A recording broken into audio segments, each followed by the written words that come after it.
out here protesting. So I'm out here with them. We shut down our school. We have 105 students.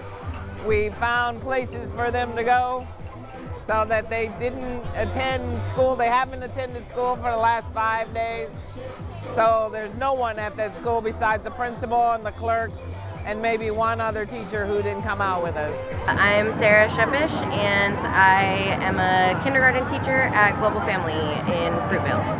Students need all the resources. It's not okay that here in America, in the richest country in the world, that students, I identify as a teacher, I identify their needs, and I can't get them, or I have to jump through, I and their families have to jump through 1,000 hoops to get what they need, and they're probably not going to get it anytime soon.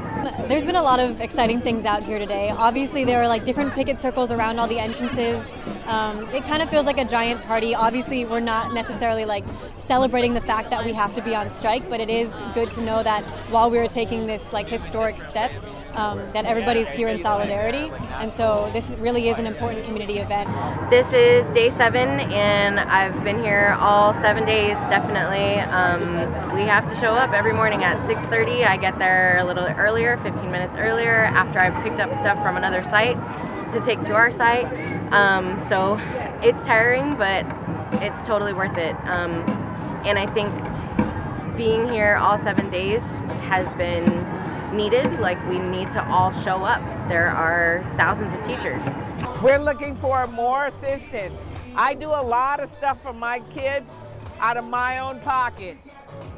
Okay, so I have kids that need auditory stuff, need computers. I don't have it. I bought an iPad just for my kids. I'm thinking about buying some noise silencing headphones just for my kids because they have auditory problems. The district is not funding any of that. That's coming out of my pocket. The hardest part for me throughout the 7 days has been just not seeing my kids. I miss them. I miss my kids a lot. It's hard to see my students.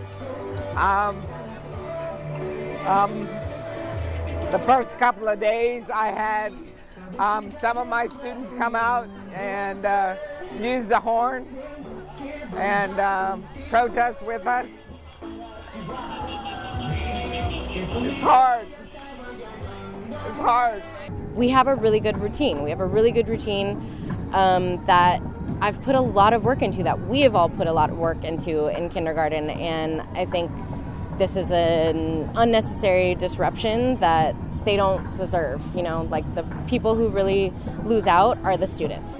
I've been in the Oakland public school system for my entire life, and so I've seen the joys and challenges of being an OUSD student.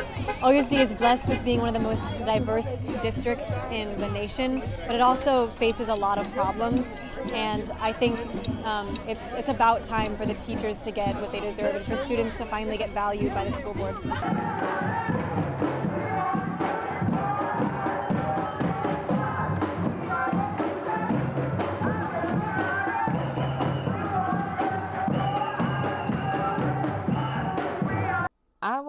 I was sort of disappointed in the decision.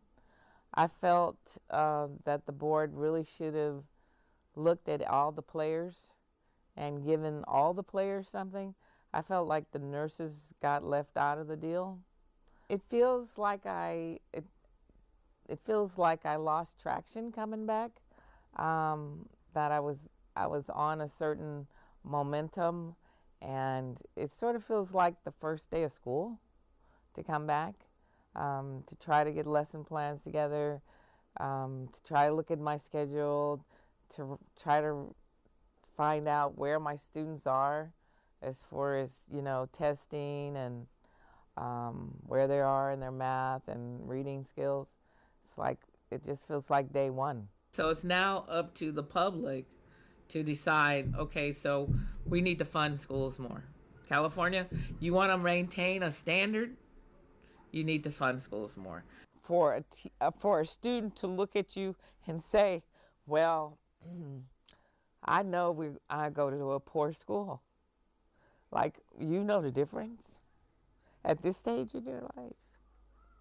How do you know the difference about how your education should be and how the reality of it is?